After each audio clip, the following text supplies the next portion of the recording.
Back to the Unstuck movement. I am your host, Rob Z. Today we have the incredible and powerful Heather Young with us on the podcast. So, Heather, before we do anything else, I love to jump in with a powerful question right at the beginning.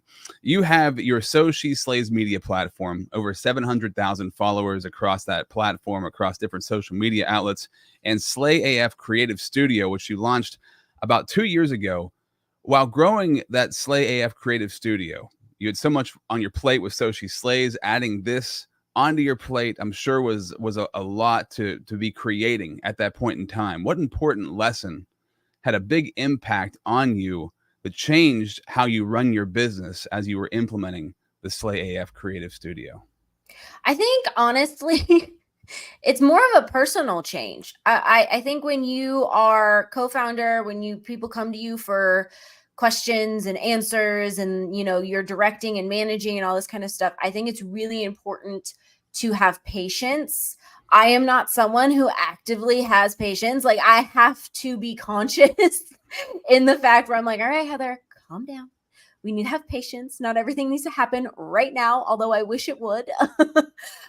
So I think for me, the biggest lesson was just recognizing my own self-awareness of how much pressure I put on myself, how I tend to want to drive things so fast forward that it ends up being detrimental to my health, not necessarily to the business, but to myself, right? Because I'm super hard on myself, or, things aren't working out as fast as I think they should be working out, or, why isn't this working? Who do I need to talk to? This needs to happen faster.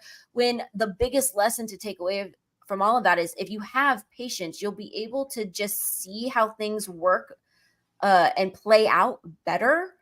And you'll be able to make more intentional decisions rather than reacting. You can have the vision and trust in yourself to just be like, okay, this is where I think I'm heading. Let's give this a little bit of time to see if where I think I'm heading and the vision that I have is actually what needs to be happening. It's interesting because you're able to push yourself at a really hard level, and things work when you do that. So the business works, but you break yourself down as that's happening. And so finding that balance is like a really important place to find yourself in your life, to be able to manage both. Yeah. Still working on it, Rob. And when it comes to patience, what would you say is the biggest thing that slowed you down? What works for you to have patience? Because you can say all day long, I need to have more patience, but something's going to come along in your life that's going to force you to have more patience. What is it for you specifically that helped you to slow that down and pace yourself? I think I just got tired of being tired. I got tired of being tired. I got tired of being so hard on myself. I got tired of being sick. I got tired of feeling so overwhelmed and so stressed out and all this kind of stuff. And I'm like, you know what? I am one of the co-founders. I'm one of the owners of this. I got into this because yes, we want to help people and we love what we do and so on and so forth. But I also got into it so that I didn't have to feel like, I'm running a rat race in a sense. So it was a little bit of self-awareness that just popped up, and it's like, I'm just tired. Yeah. It's really interesting, isn't it? Because we go off and start something on our own because we want to have that freedom, but then we find out that we are the most difficult boss we could ever have. And so it's learning how to be the best boss for you that can be the biggest challenge and the biggest journey. So I want to introduce, because I didn't introduce the show yet. This is the Unstuck movement. This platform is to help you break those chains that are holding you back in your life and in your business. Thank you to the Connected Leaders Academy for making this platform possible. Check out connectedleadersacademy.com. So Heather Young is the co-founder of So She Slays and Slay AF Creative Studio, platforms and agencies dedicated to empowering women and amplifying underrepresented voices. Alongside her business partner, Chauncey Woods, Heather builds communities and creates content that inspires women to pursue their ambitions. How did So She Slays begin? How long ago did it begin, and how did it start? So She Slays popped up in 2016, so it's been a minute. And Chauncey is my co-founder, but at this moment in time, she's like my domestic partnership for all intents and purposes. Like we always joke with each other that we're like freaking married or something like that, because we've been best friends for, 10 plus years. We started 2 businesses together. And So She Slays popped up over sangria and some tacos. Uh, like most good things, I feel like. But we were at our favorite restaurant in San Francisco. We had actually met in grad school, and we were so happened to work at the same place too. And we were grabbing something to eat. And at the time, she was very into blogs. She's still a big consumer of blogs, but blogs are not as much of a thing as what they were in 2016. And at that time, I was writing for a lot of different blogs. I was writing for Elite Daily. That wasn't like what it is now. And then I was writing for a couple of magazines in London. So it's like we were just kind of chit-chatting over pop culture, what was happening in lives and all that kind of stuff. And it came to our attention that we were kind of complaining the fact that there wasn't a whole lot of representation for people that look like us and our stories. She's Black and Cuban. I'm half Chinese, half white. And we aren't your traditional type of people that, a lot of society would associate with who we are ethnically. And a lot of times too, at that time in 2016, everything was so sugar coated, and we're not sugar coated people. We are very much unapologetic, in your face. This is life. Sometimes you have a crappy day. Let's talk about it. And sometimes things are great. And then we can talk about that too, but not everything is sugar coated. So it really came out of that, and a need for more representation, a need for truth and authenticity when speaking about life. And literally a few years into it, the So She Slays Instagram went viral, and we got all of these followers, and all of a sudden it just turned into this huge media platform. And now, we have the editorial site with contributors from all over the world. We have 2 podcasts, and then we have our social platforms. Incredible. So as you were just like for the first couple of years just doing it, did you have any intention of where it was going, or was it just kind of unintentionally putting your voice out into the world and speaking about things that you felt like needed to be talked about that weren't being talked about? Was there an intention behind it, or were you kind of just like seeing where it went and just enjoying it with your friend? We just saw where it went. We literally did not plan this. It just happened. And it was more or less just like, let's just try it and see where it goes. More than anything, we were just doing it for ourselves. Because we also knew, like, a lot of our friends, we weren't the only ones feeling this way, underrepresented, or life was hard, or trying to figure it out, or finding some sort of motivation. And we just knew that we could provide a little bit of a platform for people to kind of air out their own stories or feel seen. What caused the viral moment? Was there something that you guys posted that stuck out? What was the thing that caused it to happen? It was pretty crazy because I don't really know if it was one thing. I know when it happened, the So She Slays crew, we were all in Long Beach, and we went to Complex Con. And then we had the whole day. We were out, we were doing things and posting things and having fun. It was a little bit more of like a bonding retreat rather than like an actual work thing. And we were at dinner, and one of the people that we had on our team was looking at her phone, and she was like, "Oh my God." I was like, "What?" She's like, "We literally just gained 2,000 followers." And I was like, "Wait, what?" And so a few hours went by, and she's like, "You guys, we just gained 5,000 followers." And then like by the next week, we were just gaining followers like crazy. And it was nuts. I have never seen something like that ever. And we were like, is this real? Like, is this happening right now? So I think it was just one of those things where it's just a lot of people, it was in the midst of the Me Too movement as well. So it was a lot of collective, thoughts and feelings. And I think it just resonated. How does your game, so when things start to take off like that, how does your game plan change from what you're doing? Or did you just stay focused on, hey, this is what we do, let's just keep doing it? Or did things start to shift as it started to explode like that? No, it didn't shift. We it's still the same as what it was. We've shifted here and there content creating wise, but the main basis of everything is still the same. And because it still does well, it still hits. And I would just say, like, after that viral movement, it was just like, hey, we're doing something right. Let's lean in. Mm. And as you're creating and as you're doing this, you decide to add in the creative studio at some point along that journey, right? This expansion, what sparked that to happen? Because obviously you're getting 700,000 followers on Sochi Slays, which sounds like something to handle on its own. It could be its full-time job, and you decide to add in the creative studio with all the digital marketing and stuff like that. What causes you to decide to do something like that while you're still building Sochi Slays? Well, much like how So She Slays kind of just happened, the agency happened. I mean, Slay a Creative Studio is a social media marketing and creative agency, and we launched that about 2 years ago. But before that, it was on our radar for about a year and a half. And because So She Slays had such success with, everything that we've been able to do, we've had really amazing partnerships and got to work with big companies and small companies. And in doing that, there was a lot of marketing campaign development and content creating and, campaign maintaining and all of this kind of stuff. So I think it was over the pandemic. Chauncey was like, Heather, I think what we're doing is a business. Like, I think people do this. And I was like, wait, what? People do this? And it took a little bit of time for us to really flesh out where we wanted to sit in this vast world of marketing and what exactly we wanted to do with it and what made us different.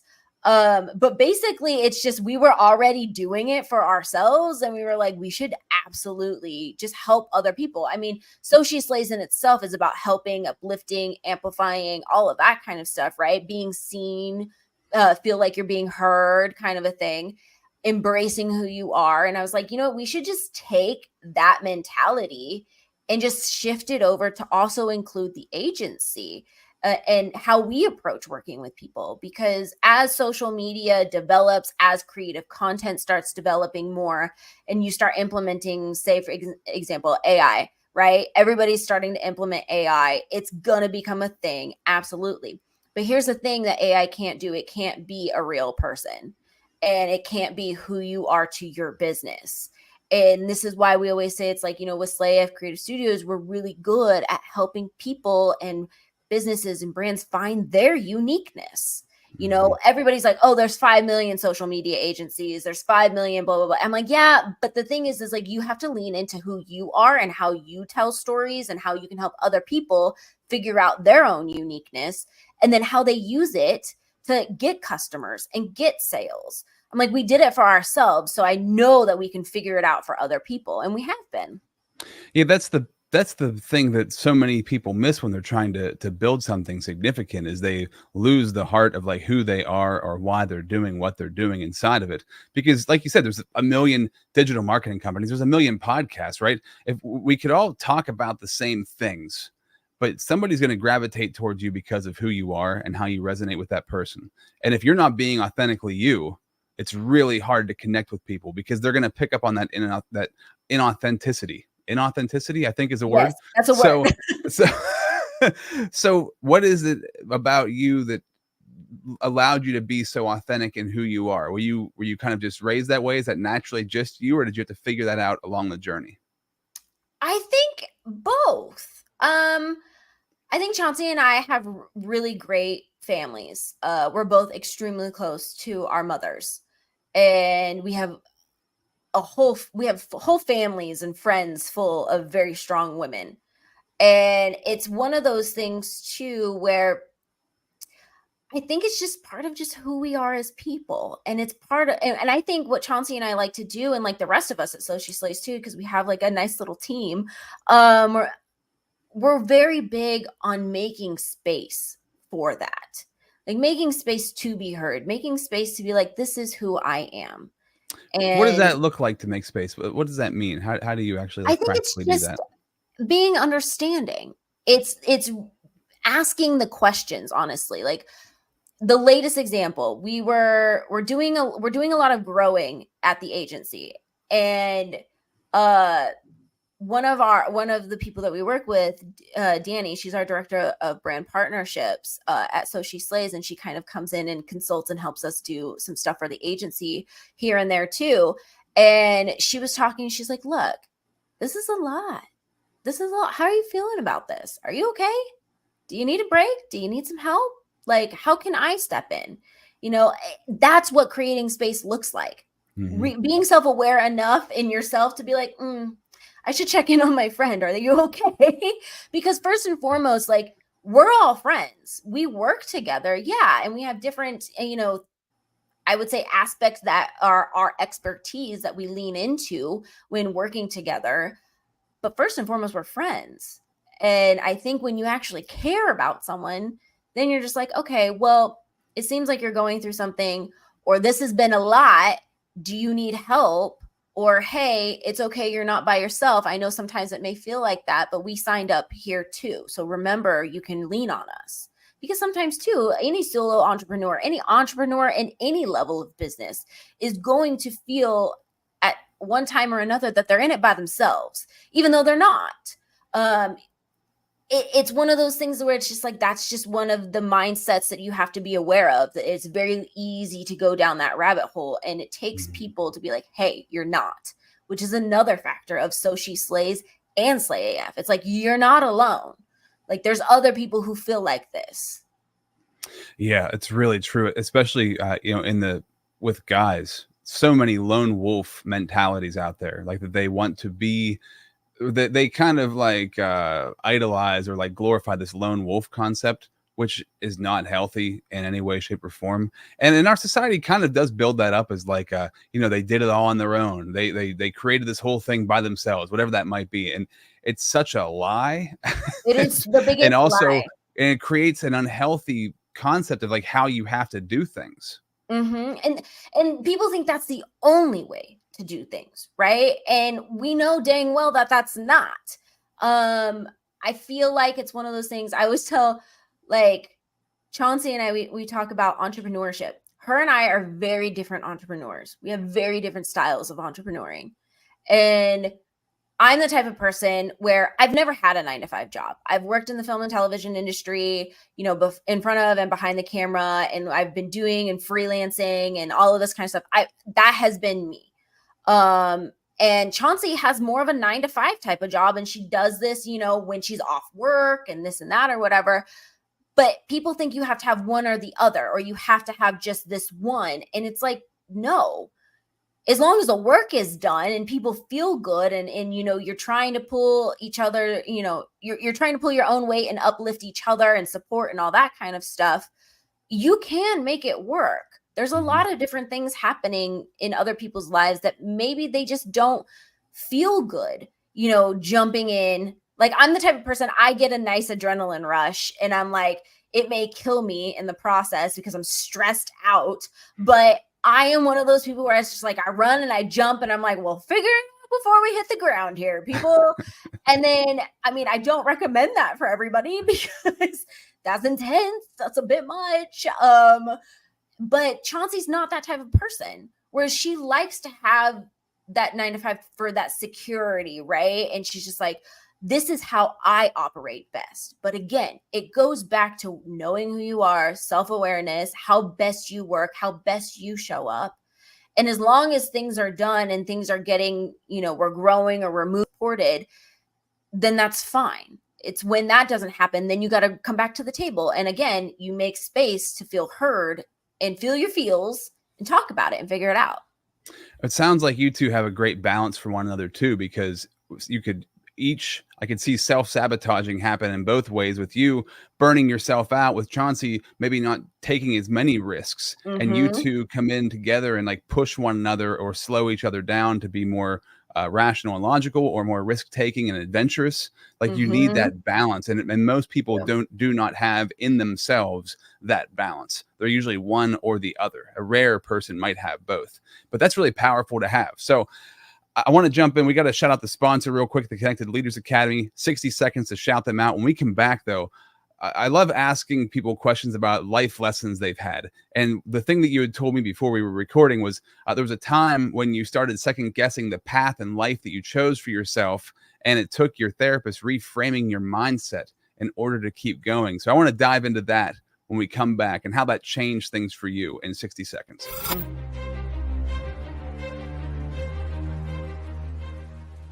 Hi, my name is Jose Escobar, and I'm the founder and CEO of the Connected Leaders Academy. We're a growing tribe, a community of entrepreneurs all over the world, globally, all across the country, high performers, titans of industry. If you're an entrepreneur and you're looking to grow personally and professionally, scale your influence, develop your skill sets, move the needle in your business, more clients, more money, more profit, the bottom line, and of course, grow your circle and your network like never before, this is where you want to be. Join the Connected Leaders Academy today. We are scaling massively.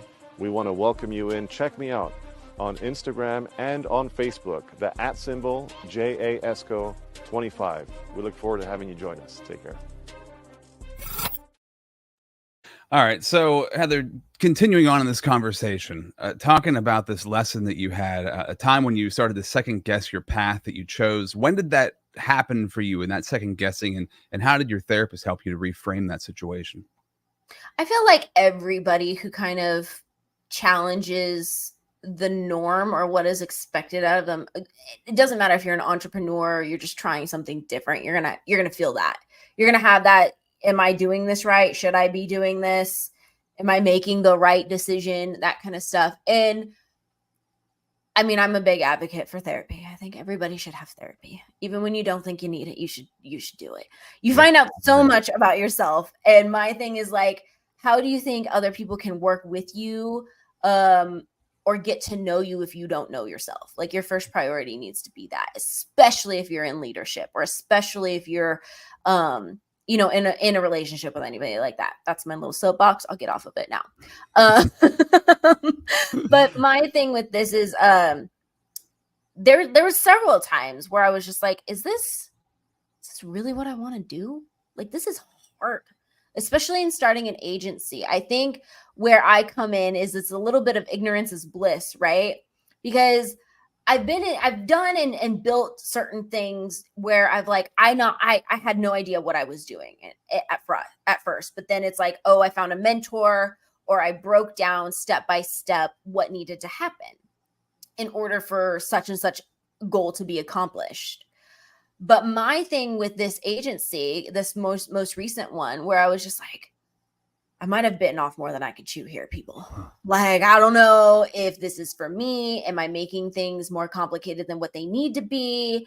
Like, what is going on? There was so much self-sabotage and so much like imposter syndrome happening, especially in the first year of getting this off the ground, where I was just like, oh my God, what did I do? Did I make the right decision? Can I actually do this? Is this really possible? And I was just questioning the heck out of everything. And thankfully, I have really good intuition and I have really great support systems and, therapy, shout out. But it was a lot of reframing. It was a lot of this is your fear talking. This is your fear talking. If other people can do this, Heather, you can do this. It was a lot of, because I know a lot of people go, oh, am I going to regret this? Am I going to regret this decision? And I remember my therapist telling me once, she was like, I have more people sit on my couch about the things that they regret not doing than people sitting here being like, I regret doing that. And so she's like, if that is any, sort of motivation for you just to go after things, do that. Because more people sit on my couch with regrets of not doing what they think they should have done or tried. Yeah, so true, right? And you're, as long as you sound like somebody who just keeps moving forward, as long as you just keep moving forward, it's going to work out. Like, it might not be exactly how you pictured it to, but the plan is going to become what it's supposed to become. And I think life's an adventure, right? So like we're supposed to take risks. We're supposed to try things. And exactly what you just said, what your therapist said, you're going to regret the things you didn't do. The things that you did do and gave a shot, you're still moving. As long as you're still moving forward, you're still working through those things, and they're seeing their fruition, however that's supposed to be, as time goes on. But there's something you said in there, because I couldn't agree more. Having a therapist, Also like having a mentor, being a mentor for somebody and having a mentor, being a coach for somebody, having a coach, all essential things in our life because we need to build that self-awareness. And I think when we talked about like authenticity earlier, like you said, how can you really be yourself with somebody else? And how can you really show up authentically until you really know you? And that's what therapy helps you to like discover, like who I actually am. So there's a lot of truth to that. And you were saying about the feelings you were having building the creative studio, building the agency. You know, there's something I told my son a while ago. We were in a jiu-jitsu tournament and he was really scared. And I said to him, Max, are you excited to do this? Number one, because he was like scared to death. I'm like, are you excited? He goes, yeah, I'm excited, Dad. I'm like, you're also scared, right? He goes, yeah, I'm scared. I'm like, that's a great place to be because that means you need to do the thing because that's where the regrets come from. Regrets come from whenever you're excited about something, but you let the fear beat the excitement, right? So that's a good one. That is such a good way to break that down. That fear and excitement tied together, that's a perfect sign you need to go do it. You have to go do this thing. And when he did it, he felt so much better and he ended up second place in the tournament and it worked out well for him. So I was just thinking about that. And I'm curious, where do people struggle the most that you see when they're creating, right? So you're helping people launch their platforms for digital marketing. And there's a lot of creative juice that goes into that. And you've also created a brand that has 7,000 followers. I'm sure you've given a lot of advice and seen a lot of people struggle along the way. Where are those places they struggle the most when they are creating something new out of nothing? Fear, self-sabotage, are the first two things that pop up. Always, what people think, what are people going to think when I post this? Like, what if it's not good? What if it doesn't get likes? What if it doesn't get seen? Anything, all of those questions, right? All of the what ifs that pop up when you try anything new. And what we always end up saying, it's like, look, yeah, it's going to be slow at first, but you got to get started. You got to do something.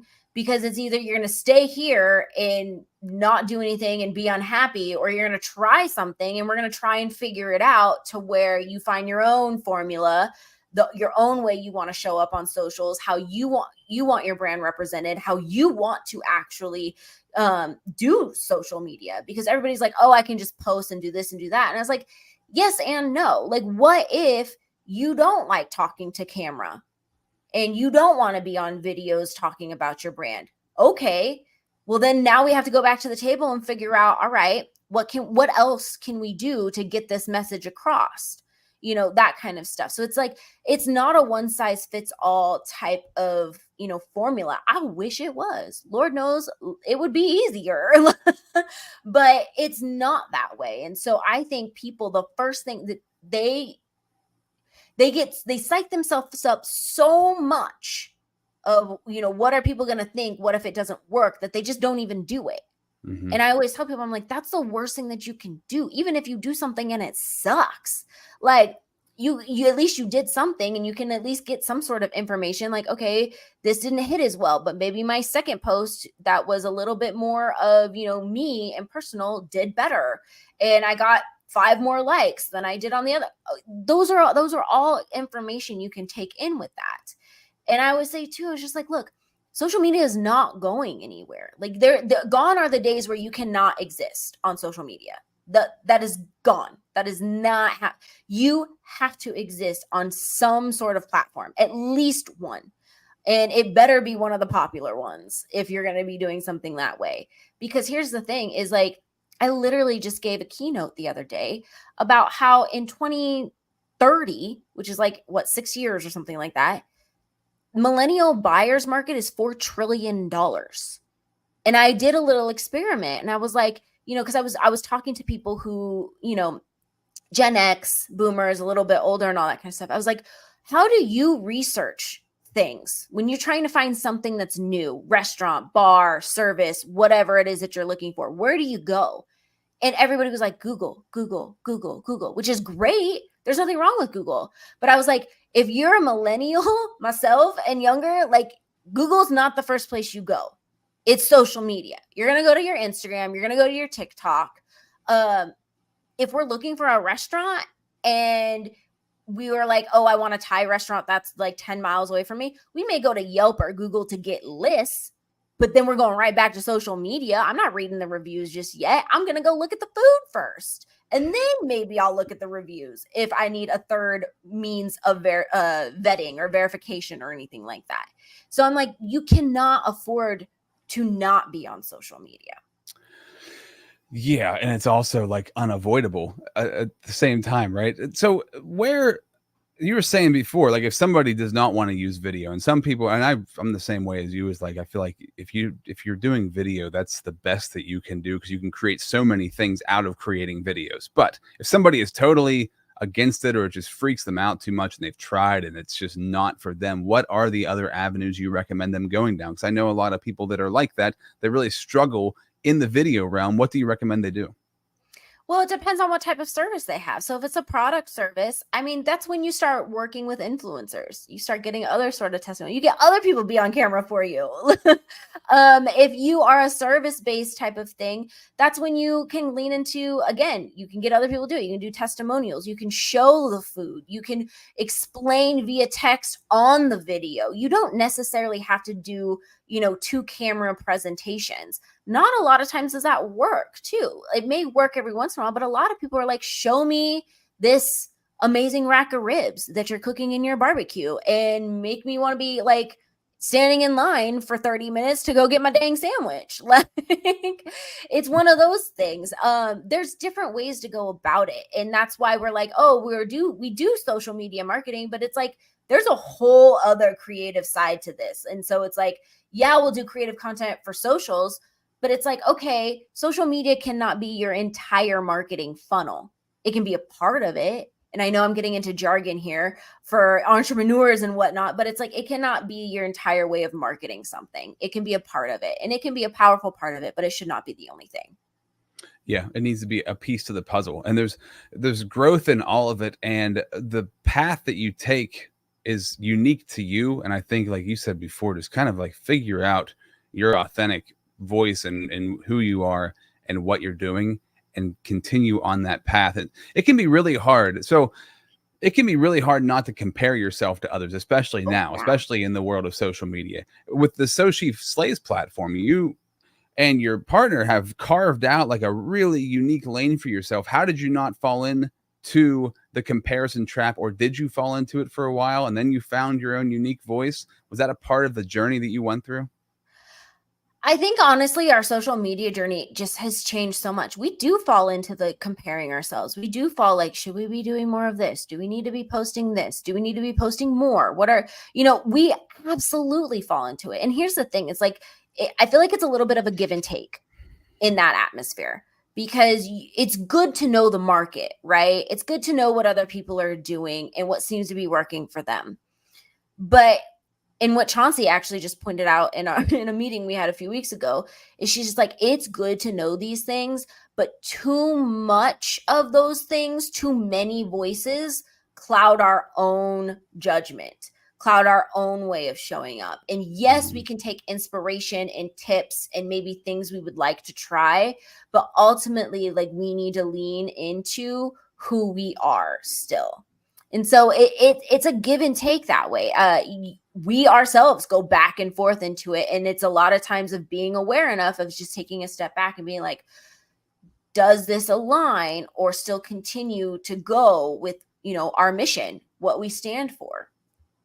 Yeah, I think that's a huge piece of that. Like, what if you know what your vision is and you know what you're supposed to be doing? It makes it so easy to not fall into the comparison trap. And, as you're starting to grow, you do end up modeling after certain people and you find things that work and you're like, oh, I should try this and I should try that. And I think that is part of the journey. I don't think very few people have it figured out right from the onset. So you're going to kind of bounce back and forth. Like you were saying, it's like if you find yourself getting pulled, and you can tell when you're being pulled too much by other people or other influences, you can feel that happening, and you just need to recheck yourself and bring yourself back to like a balance of who you are and what you're doing. And it's probably really helpful to have a partner like Chauncey with you who helps to figure that out. So one of the biggest things I know working with people has always been clarity, right? Decision making. You seem like somebody who's very decisive and you make quick decisions, and you don't seem to sit there and ponder over if it was the right decision or not. Mm-hmm. How do you encourage somebody to just, hey, you got to just go for it, just do it, make a quick, decisive decision and move forward? How do you do that, and how do you encourage other people to do that? For me, well, I've always been a very decisive person, so good read. What I will say with this is it's great to have a goal and a direction, right? A vision. But I think when it comes to making decisions, I make it as simple and as practical as possible. It's like, okay, here's the decision. If I don't make it, what's going to happen? All right, I'm going to stay where I'm at. So, X, Y, and Z, right? If I make the decision, what do we think is going to happen? And that's literally how I approach everything. I'm like, well, I don't like where I'm at, so I got to change that. I can only change that by making a decision. And it's literally that simple. And I feel like the reason why people get stuck is then they think past that. They think the what if, and then we go down all the 5 million different what if, trails that there are. And I'm like, really? We don't know until we actually do it. So how about we just do it, and then we can make another decision to see if it's actually what we want. It's a great mindset to have. It's really good. And I've talked about it on this podcast before. And this is an area that I love talking about. This is an area that I struggle with in decision making. I know the more decisive I am and the more quickly I make a decision, the better things are. It doesn't mean I have to stay with the decision. It doesn't mean I can't change, but it means I did something to move forward. So there's two kinds of people in the world, right? There's patiently impatient. So patiently impatient people, they're patient to make a decision, and they're impatient to see the result. That's most people. They're patient, like they take forever to decide. And then once they decide, they're impatient to see, is this going to work or not? But an impatiently patient person is somebody who's impatient to act. They quickly make a decision, take an action, and they're patient to see, is this the right thing or is this the wrong thing? I'm going to let this play out and see how it plays out. And that is the best strategy for growth, because you're making decisions quickly and then you're giving it time. And if it doesn't work, that's fine. You can switch it. But at least you made the decision, and now you know, instead of never knowing and taking forever to decide. Exactly. And it's a huge strategy that's really, for myself at least, it's something, it's a constant practice of, like, remember, Rob, you need to make a decision and quit screwing around. Just freaking do something. Do anything. Do anything and move You forward. sound like your inner talk right there, like your inner voice. That's me having patience. Remember, Heather, we need to have patience. We literally just did this 2 weeks ago. It's not enough time to make another decision. Yeah, all right. Very cool. So this has been a wonderful conversation. I want to thank you for coming on. Really, really good stuff. If they want to find out more about you, SoSheSlays.com or SlayAFCreativeStudio.com. Is there anything you want to leave the audience with before we sign off? No, thanks for having me on. And, come join our community if it's interesting to you. Find us on So She Slays on all the socials, or SlayAF Creative on IG. Very cool. Heather Young, thank you for being a part of the Unstuck movement. Thank you for having me.